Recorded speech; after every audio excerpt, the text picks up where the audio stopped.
The final winter of the Second World War produced more unanswered questions than triumphal declarations. Behind the official communiques and press photographs of generals shaking hands in liberated cities, there existed a darker register of the war. Files stamped with crimson ink, testimony whispered in interrogation rooms, and archives sealed for decades. These were the fragments that never appeared in schoolbooks. The details buried in restricted annexes of Allied and Axis intelligence services, too unsettling to release to a public hungry for victory. Among the scattered reports that survived the fires of Berlin, the purges of Moscow, and the vaults of Washington and London, 4 cases stand out with chilling resonance. They are not legends nor fanciful myths, but hard references discovered in forgotten ledgers, naval logs, prisoner interrogations, and cross-indexed intelligence reports that surface like ghosts whenever researchers dig too deeply. They speak of convoys erased from the sea, divisions that fought without official existence, clandestine pacts struck between mortal enemies, and bargains made in smoky back rooms where ideology gave way to cold calculation. Each mystery bears the mark of suppression, not accident. These are not stories of soldiers at the front, but of shadows behind the battlefield, of governments willing to trade human lives, scientific abominations, or national honor to secure an advantage in a war that demanded nothing less than total submission. What follows is not speculation, but reconstruction, an attempt to give voice to the classified, to reopen case files deliberately buried beneath decades of silence, and to confront the concealed truths of a world still haunted by the war's unfinished business. Chapter 1. The Vanished Convoy of Operation Iron Wolfin, the frozen January of 1945. As the Red Army advanced through East Prussia with overwhelming force, the Wehrmacht and the civilian population collapsed into chaotic retreat. Yet, within the records of the Kriegsmarine, there exists a fleeting reference to an operation that was neither evacuation nor combat, but something altogether different. Known only by its codename Eisenwolf, Iron Wolf, it appears in Gestapo file number 17, a dossier preserved by accident in the archives of Königsberg before the city fell. Unlike standard troop movements, no officers or regiments were named in the manifest. Instead, the record lists steel containers, each marked with the Reichsadler and strange geometric runes more typical of SS occult projects than military logistics. The convoy reportedly departed Königsberg under naval escort, but after that departure, it vanished from official communication. No distress call was issued, and no vessel was ever confirmed to have reached its destination. In the confusion of collapsing fronts and the bitter cold of the Baltic, the operation dissolved into silence. Surviving fragments of naval intelligence indicate the convoy was meant to rendezvous near the Gulf of Bothnia, where Sweden's neutrality offered opportunities for discreet transfer. Yet, unlike countless other evacuations of material, this fleet was guarded with disproportionate secrecy. Bletchley Park intercepts from early January record heavily encrypted Enigma messages that speak of priority cargo, non-negotiable. Analysts at the time flagged the messages as highly unusual, but without context, they were buried among thousands of other signals intelligence reports. It was only in retrospect, decades later, that the absence of arrival records in Sweden or Germany raised questions. U-boat 234, which would later be captured carrying uranium oxide bound for Japan, featured testimony from its crew that mentioned a ghost convoy seen departing Königsberg, only to disappear without contact. Allied intelligence dismissed the claim as rumor, yet Soviet documents uncovered in 1991 tell a different story. Those Soviet archives, drawn from the NKVD's post-war interrogations, describe special interest in cargo containers designated biological material priority red. According to these files, Red Army intelligence believed the convoy carried remnants of German medical or biological warfare research, intended for transfer to Swedish or even neutral Swiss contacts. The wording suggests not industrial supplies, but something far more sinister: living specimens or research data related to experimentation. Cross-referencing these notes with what became known about Japanese Unit 731, historians have speculated that Nazi Germany attempted a last-minute evacuation of its most dangerous research, hoping to preserve it for bargaining in a post-war world, already shifting toward East-West rivalry.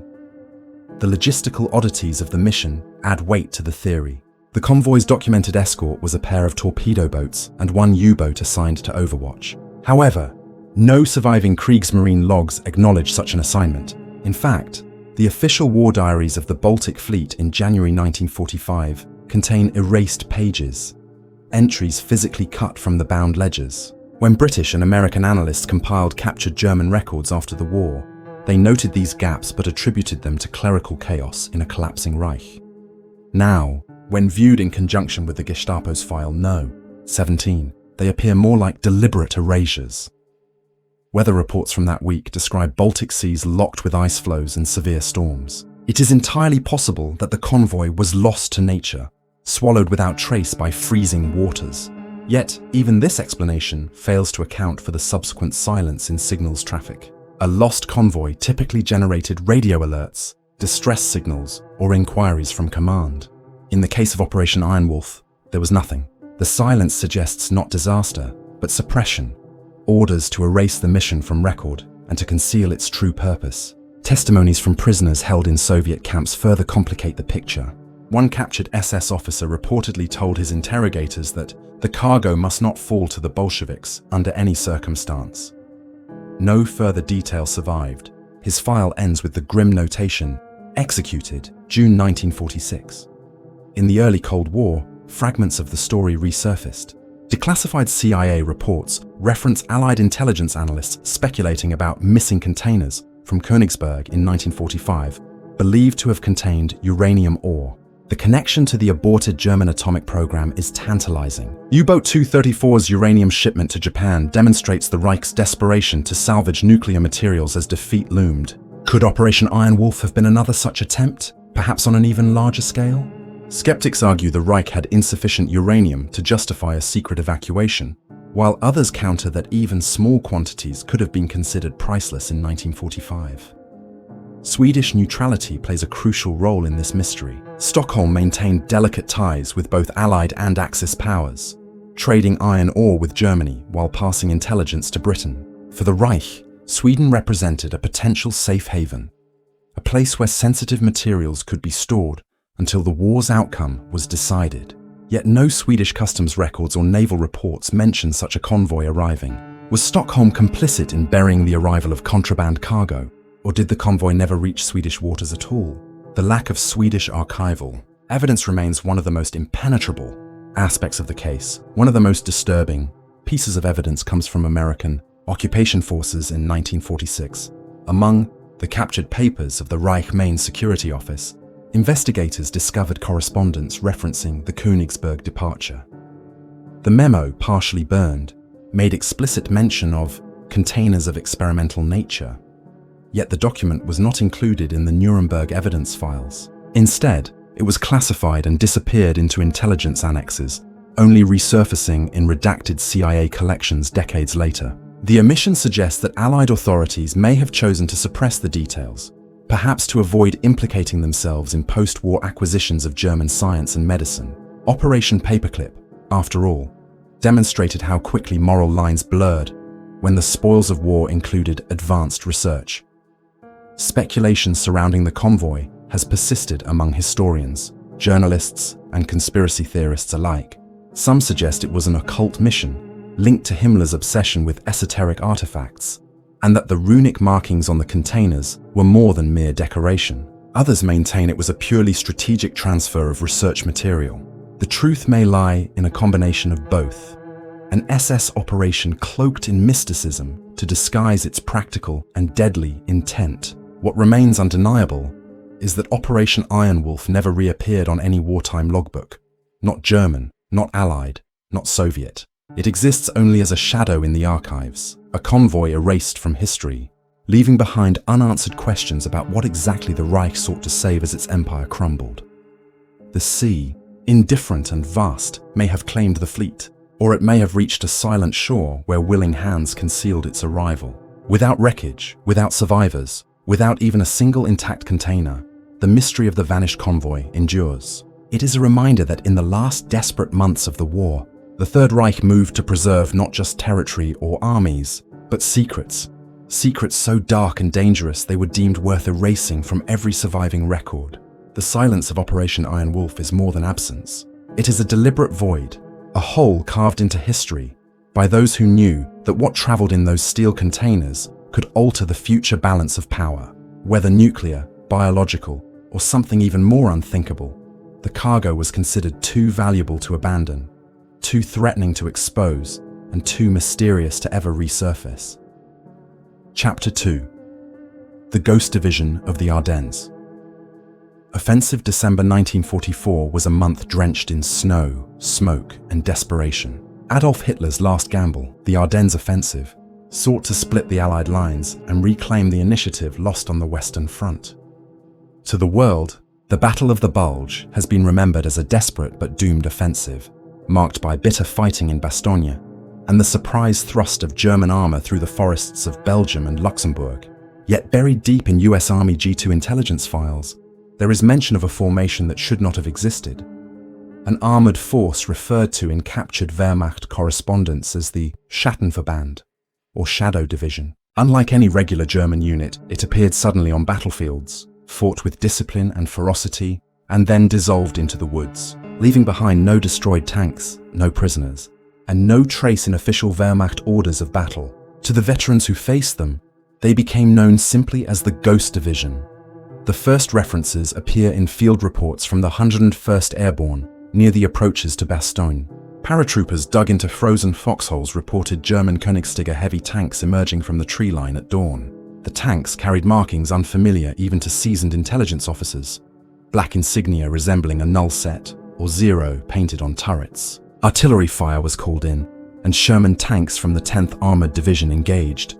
Several Shermans were destroyed, yet when US forces retook the ground hours later, no German wreckage remained. Soldiers insisted they had destroyed at least 2 heavy tanks, yet no smoking hulks were found. This absence of physical evidence, repeated across multiple engagements, set the unit apart from any conventional enemy.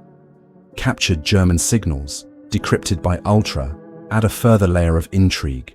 Between 17 and 21 December 1944, Bletchley Park analysts intercepted fragmented communications referencing Division Null with instructions to record no losses.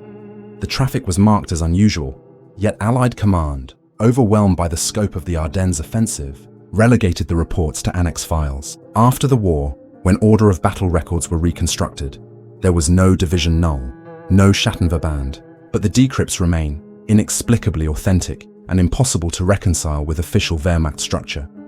American G2 reports, now declassified, show mounting confusion.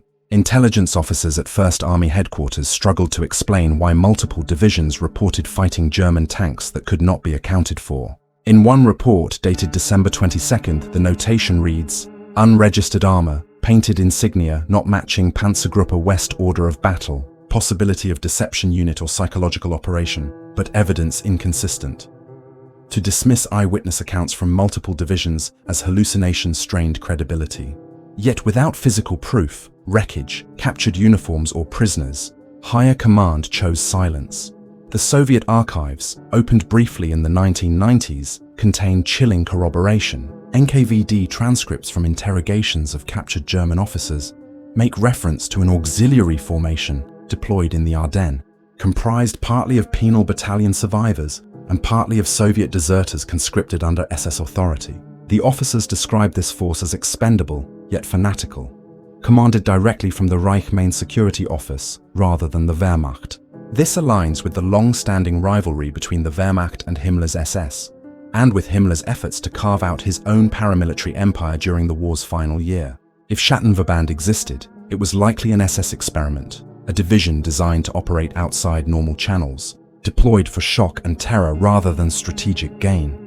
Veterans' testimonies reinforce the sense of unease. Soldiers of the 28th Infantry Division recalled the silence before attacks, as if an unseen hand coordinated movements with uncanny precision. Survivors described columns of armor that moved without headlights through snowstorms, appearing at crossroads with flawless timing. One artillery observer wrote, "It was like fighting shadows. They struck, destroyed, and vanished.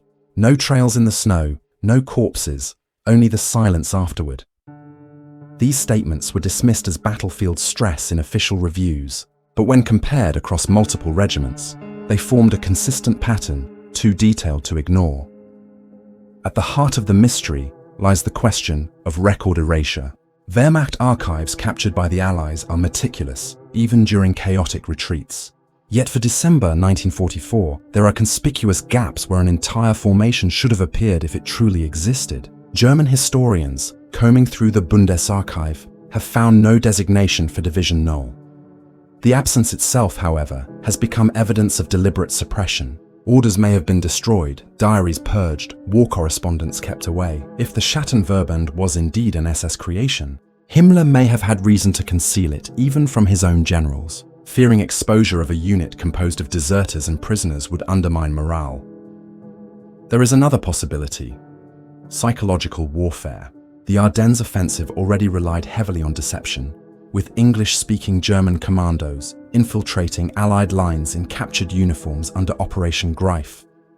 Could the Ghost Division have been another deception effort, its appearances carefully staged to confuse Allied intelligence? Yet deception requires evidence: destroyed tanks, captured soldiers, misinformation deliberately planted. The Ghost Division left nothing. It was not designed to mislead, but to annihilate and then disappear. This makes it unlike any known German deception operation. The geography of the Ardennes itself played into the mystery.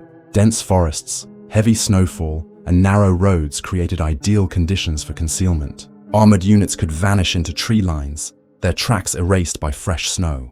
Yet the logistics remain baffling. Heavy tanks like the Königsteiger required fuel, ammunition, and maintenance. How could such a force operate without leaving supply trails?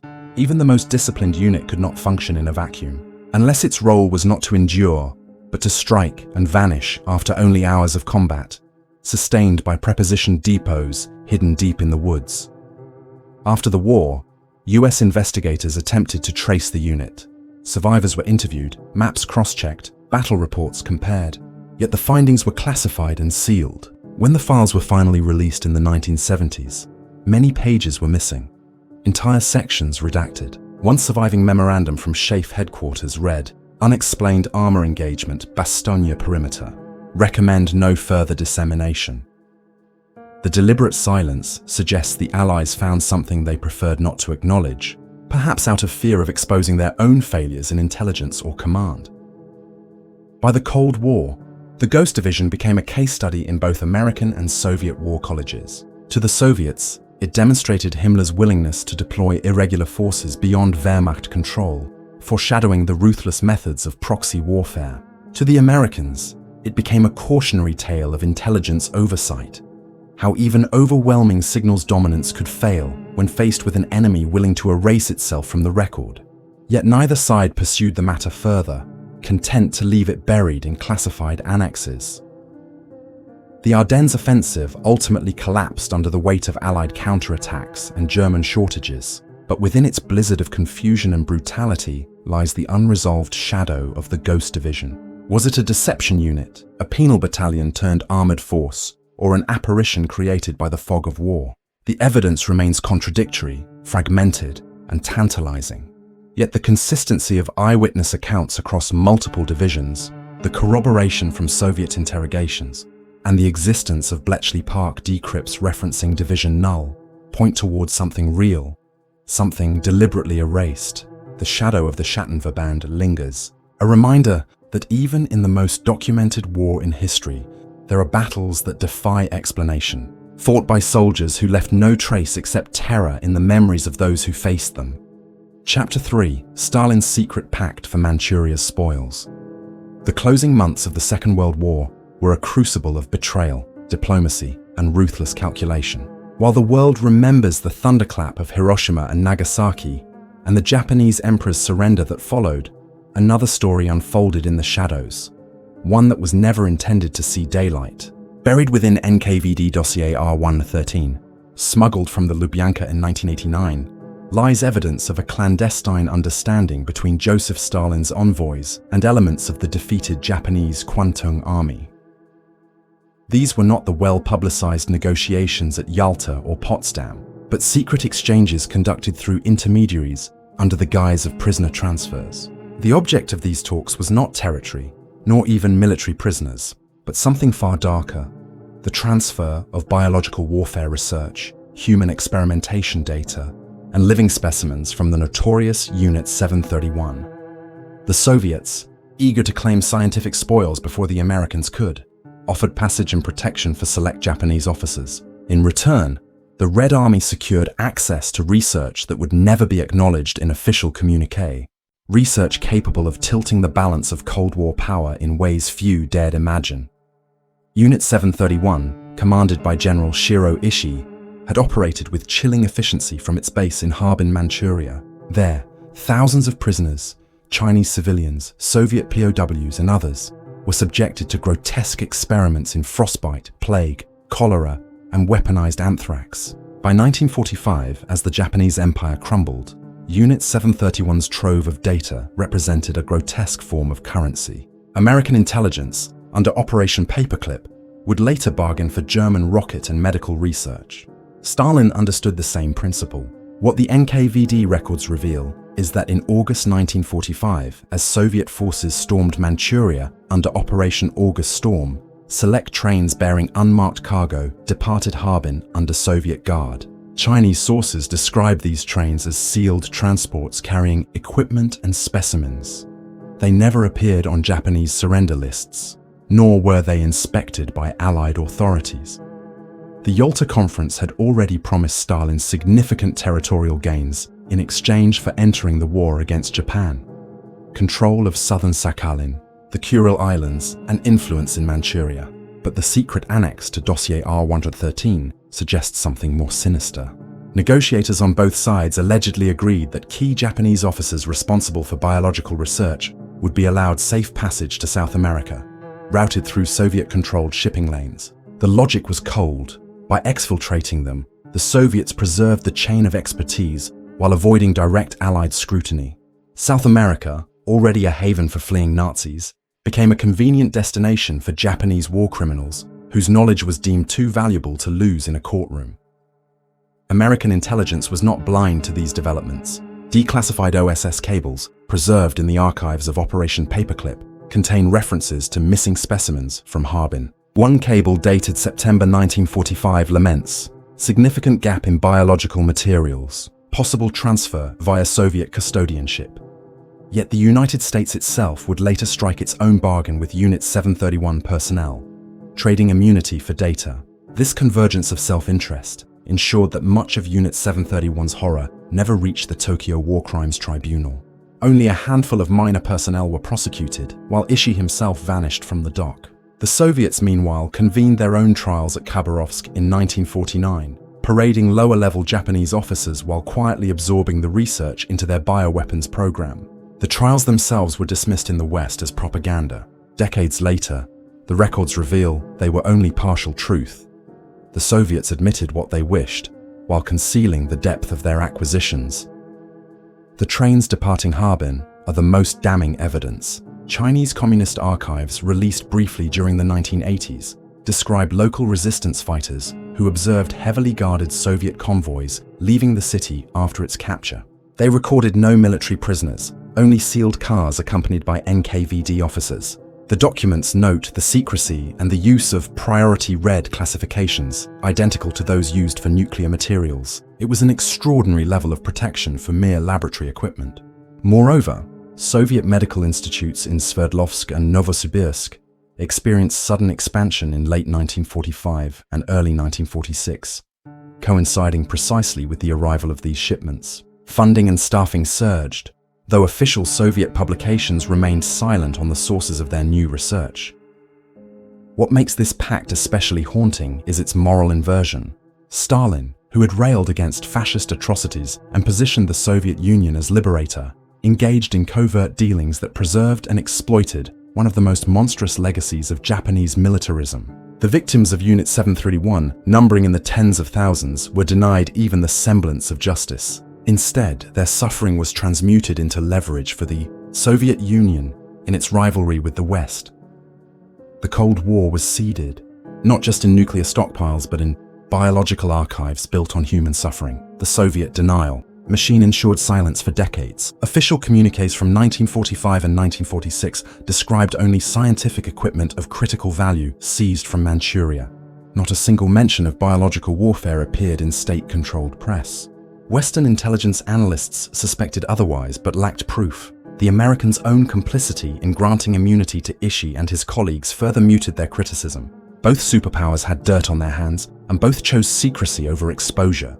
The result was a historical void in which the victims of Unit 731 were silenced, their tormentors shielded by geopolitical necessity.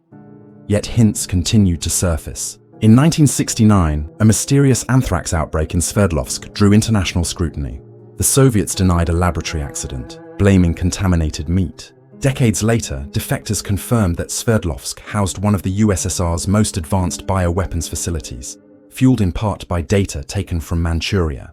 Whether the outbreak was a direct legacy of Unit 731 remains debated, but the timing and location align ominously with the alleged transfer of Japanese research 2 decades earlier. What cannot be ignored is that both Soviet and American bioweapons programs drew upon wartime atrocities, hidden beneath the rhetoric of victory. The safe passage of Japanese officers through Soviet channels remains one of the most elusive aspects of the story. South American immigration records contain names that echo those of known Unit 731 personnel, though often altered or disguised. In Argentina, Brazil, and Paraguay, communities of Japanese expatriates flourished after 1945, some of which harbored men with suspiciously vague wartime biographies. Testimonies from local witnesses decades later suggest the quiet arrival of individuals under Soviet escort, though official records remain sanitized. If true, it would mirror the escape networks that carried Nazi war criminals along the so-called rat lines. Networks often facilitated by intelligence agencies willing to trade justice for information. Today, Stalin's secret pact for Manchuria's spoils remains one of the most disturbing illustrations of how victory in 1945 was far from pure. The Soviet archives show calculated exploitation, while Western silence reveals complicity. The victims of Unit 731 were not forgotten by accident, but by design. Their suffering was buried beneath layers of classified agreements, deceptions, and trials that revealed only what suited political needs. The Cold War superpowers inherited not only the world, but also the sins of their defeated enemies, carried forward as weapons in a conflict that never openly acknowledged its true cost. The trains that left Harbin under NKVD guard may never be found, but their shadow stretches across decades, a reminder that some victories are built not on justice, but on silence bought with atrocity. Chapter 4. Churchill's Hidden Bargain. With the Gestapo in the winter of 1943, when the Second World War stood at its turning point, London projected an image of unity with Washington and Moscow. Publicly, Winston Churchill spoke of the Grand Alliance and of unconditional surrender. Yet within the vaults of MI6 at Vauxhall Cross, a suppressed memorandum labelled File K72 tells a different story. It describes covert contact between British intelligence intermediaries and senior Gestapo officers, men directly implicated in atrocities, but seen, however briefly, as potential assets against the Soviet Union. The document, written in clipped clinical prose, outlines meetings in neutral Lisbon and Madrid, where civilian-clad operatives discussed a bargain that history never admitted: immunity for selected Nazi officials in exchange for intelligence on Soviet deployments, particularly along the Eastern Front. For a British establishment fearful of post-war Soviet expansion, the temptation to hedge alliances even before victory was secured proved dangerously real. Coded cables from Cairo station confirmed fragments of these discussions. One such message, dated December 12, 1943, refers cryptically to Berlin contact affirms readiness to trade files on Stalingrad aftermath, requests assurances of safe passage. Another, transmitted via back channels through Switzerland, mentions negotiations regarding Eastern Order of Battle, not to be circulated beyond inner circle. American OSS operatives monitoring British activities raised alarms. A memorandum from OSS Bern, signed by Alan Dulles, explicitly warns British interlocutors risk compromise of Allied unity by engaging Gestapo envoys. Recommend urgent review. But these reports were redacted by 1947, their authors reassigned or silenced, leaving only shadows in the archives. The censorship suggests not fabrication, but genuine sensitivity, proof that London had, at the very least, entertained dialogue with the very apparatus it publicly vowed to destroy. The Gestapo, by late 1943, knew the war was turning irreversibly.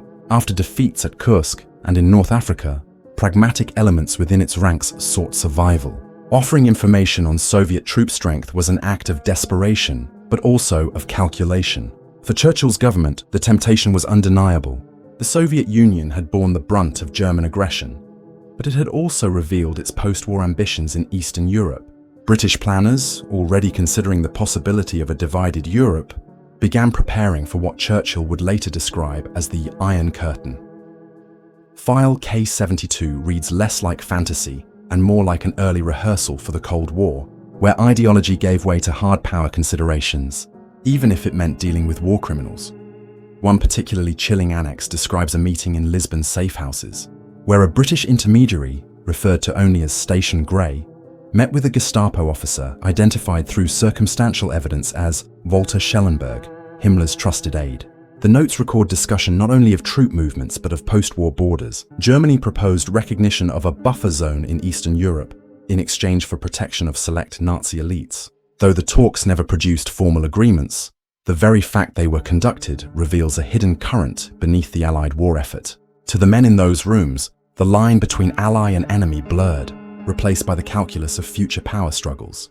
When these fragments resurface in Churchill's private notes, heavily, censored before release, they make repeated reference to the Berlin contact. In the sanitized editions, the term is excised, replaced with vague commentary about back channels.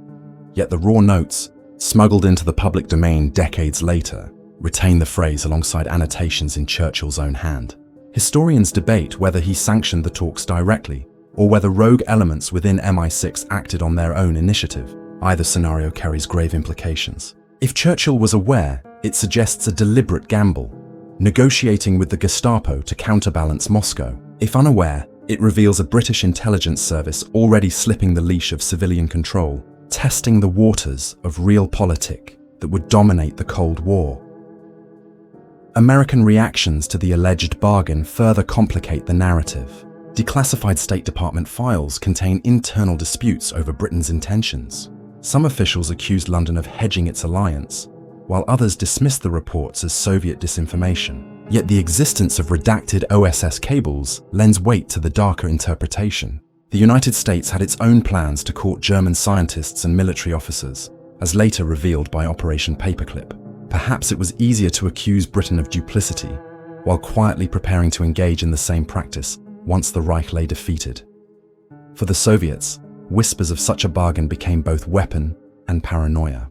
NKVD records show that Stalin was repeatedly briefed on Allied secret contacts with German officials. Whether or not he believed them fully, the reports reinforced his distrust of Western allies. At Tehran and Yalta, his icy demeanor toward Churchill was not only ideological, but grounded in intelligence that suggested betrayal. The fissures that would later harden into the Cold War were already forming, seeded by clandestine negotiations like those described in File K-72. Moscow, for its part, also engaged in covert dealings with German officers, seeking their own leverage in the final division of Europe.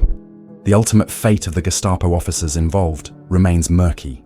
Some vanished in the chaos of 1945, presumed dead or executed. Others reappeared in unexpected places, absorbed into intelligence structures of both East and West. The disappearance of Walter Schellenberg into the custody of Allied interrogators, followed by his relatively lenient sentence, has fueled speculation that he was among those covered by such bargains. His testimony at Nuremberg was oddly restrained, his punishment comparatively light for a man so close to Himmler. File K-72 provides a possible explanation. He may have been protected, his knowledge of Soviet deployments deemed too valuable to discard. To this day, official British histories make no mention of File K-72. The documents survive only in fragments, misfiled annexes, heavily redacted cables, and the half-erased notes of wartime leaders. Yet the pattern is unmistakable. In the dying years of the war, alliances were already fraying, and ideological absolutes gave way to pragmatic calculations. Churchill's hidden bargain with the Gestapo, whether consummated or merely attempted, embodies the darkest truth of great power politics. Victory was never pure, and even as Allied soldiers died liberating Europe, their leaders were already looking to the next conflict, willing to strike deals with the very men responsible for its horrors. It is a story written not in triumph but in compromise, not in liberation but in betrayal, buried in the classified vaults of intelligence services that understood, above all, that the future belonged to those who controlled the secrets of the past. The shadows of the war never truly lifted. Though the flags of victory flew above Berlin and Tokyo, and though the world celebrated the end of fascist tyranny, the files left hidden told another story. One of erased convoys, phantom divisions, secret trains, and forbidden bargains. Operation Iron Wolf vanished into the icy Baltic, its steel containers never recovered, yet its absence carved a silence in naval archives too deliberate to ignore. The Schattenverband fought like an apparition in the Ardennes, leaving no wreckage, no corpses, only the memory of an enemy erased from every official order of battle. In Manchuria, sealed trains carried the unspeakable legacy of Unit 731, their cargo buried under the Cold War's appetite for advantage, traded as if human lives were currency. And in neutral safe houses, British envoys weighed deals with Gestapo officers, bartering justice for intelligence, rehearsing the duplicity that would define an uneasy alliance soon fractured by iron and curtain. Each case is unresolved, not because the evidence is lacking, but because the evidence was smothered. Pages were burned, testimonies suppressed, trials staged, and files sealed in vaults labeled never to be opened. What remains are fragments, blurred photographs, redacted memoranda, half-burned cables, testimonies whispered before execution. Together, they reveal that the war's hidden history was not fought only with tanks and bombs, but with secrecy, deception, and betrayal. The true legacy of the Second World War is not only victory, but silence. And in that silence, questions echo: what else was buried, and how many truths still lie entombed in locked archives, waiting for another generation to stumble upon the shadows of the past?